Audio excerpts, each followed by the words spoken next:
The next item on the agenda is item M, defamation, libel, slander, and malice, requested by Mr. Liskars. So that's mine. The board and the public have a copy. These are just simple definitions of defamation, libel, and malice, so that everybody's aware, because sometimes I don't think everybody is aware of those terms and what they mean. So the concern I had that was going to go along with this was, just make sure I have all my stuff here. So Mr. Denbo at a previous meeting began reading from a prepared statement that he had, and he notified the board he was only going to read a couple paragraphs. And he went on to read the paragraphs. They had nothing to do with the motion, but he claimed everybody else was reading or saying things that they wanted to say, so he wanted to have his say. And he began to read from his statement that became very, in my opinion, defamatory, libelous, and it was done with malice. So all I wanted to do is, since Mr. Denbo made the decision to read this into public record, I wanted that that document that he read from, and so I had to ask Dr. Littlefield for that because he maintains the records for the district, and once Dr. Littlefield acknowledged my request, I just have to get to it.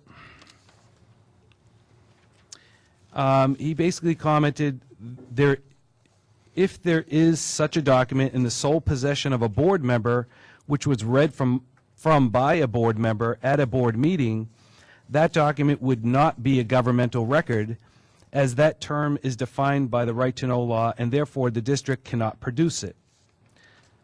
I provided Dr. Littlefield with some information I got from Senator Bob Smith, or former Senator Bob Smith, who recounted that in Congress, it was either a senator or a congressman, read from a diary, just a small statement from a diary. And as it turned out, that entire diary then became public record. Okay? So Dr. Littlefield went on to ask the attorney about this. And I didn't ask for that, but Dr. Littlefield has that privilege to ask the attorney himself. And the attorney provided the opinion, I have it here somewhere. I can't find it, but bottom line is what he's saying is, if the district does not have the document, in other words, if the document is not formally submitted to the board for public record, then the board, cannot provide that record. So, I have to agree with him.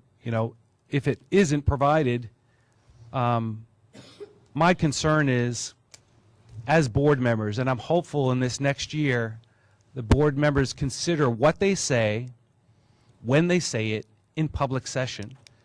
I mean, I really don't care what you want to say about me outside of public session. It really doesn't matter to me.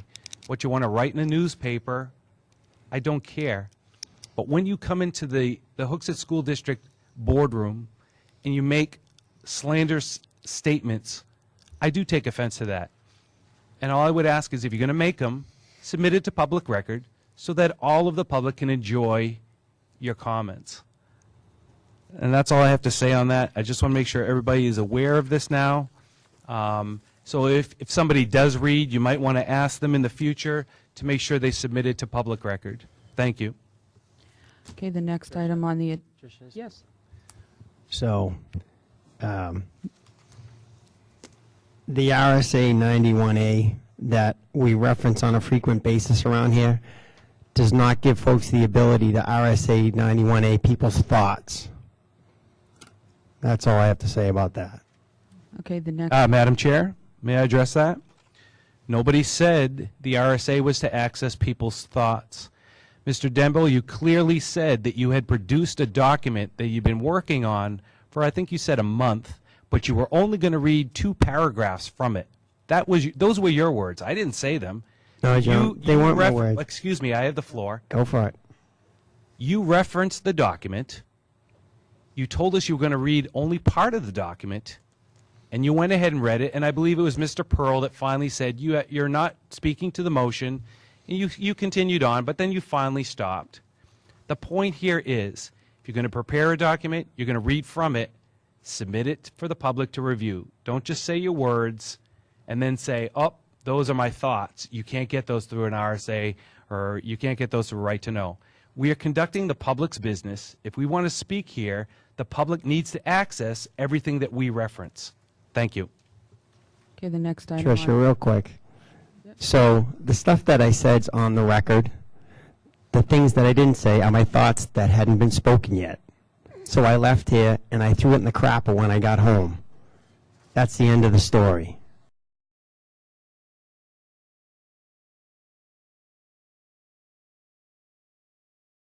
Mr. Dembo, you had your hand up after Mrs. Axton. Yep.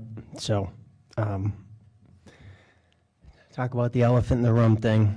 I'm going to be fairly brief, but along Dr. Littlefield's line, I have to speak a little bit. So, I've written this up actually, and it's much longer than I'm going to read. It's only going to be a couple paragraphs I'm going to read. I'd written it up weeks ago because of around these issues Dr. Littlefield's referencing. Madam Chair, point of order. May I I don't know ask? what he's speaking to. May I ask him if it's to the motion of whether or not the letter is a violation of policy? It's the motion on the table. I'd like to move into this if we're going to, or move away from it. We've had a lot of latitude here with people talking about stuff way off the motion. Can we please decide the motion? David, that's part of it. Other folks had their say, so now I just want to speak for a little bit, okay? I know she didn't yell point of motion when John was talking, so again, it's speaking to what he was speaking to. Again, I'll be brief. So he also mentioned about the whole attorney thing, so I'll go there too. So to make an analogy, I look at our time on the board morally very similar to when I joined the military. Other vets and most volunteers on town boards should know what I'm talking about. Whether you raise your right hand to help your community or raise it to help your country, there are basic ideologies that apply to both. Sadly, there are minimal ramifications if someone... Order, Madam Chair.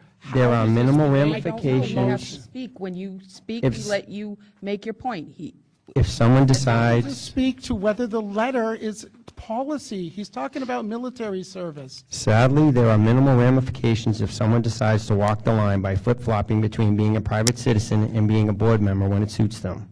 One person's First Amendment rights should not trump common decency and the respect for the institution of the school board and the people on it, as well as administrative staff. Most people that work on boards are able to disagree, but do so with class and integrity. First of all, I will offer to pay out of pocket for Ed Kaplan's legal opinion on this issue if John and Dave offer to do the same for every request for legal opinion, right-to-know request that emanated from them since they've been on the board. Just a ballpark, and this is for Phil, and he can answer it whenever, but can you give me a ballpark Point of number of order, the right-to-know Madam requests Chair. or written legal Order. opinions? Point of order, These two please. have Point of requested order, during their interrupt the meeting. This has nothing to do with the motion on the table. I am asking you to call the discussion into the subject of the motion. Mr. Dembo, if you could hold, we'll vote on the motion, and then you can have the floor.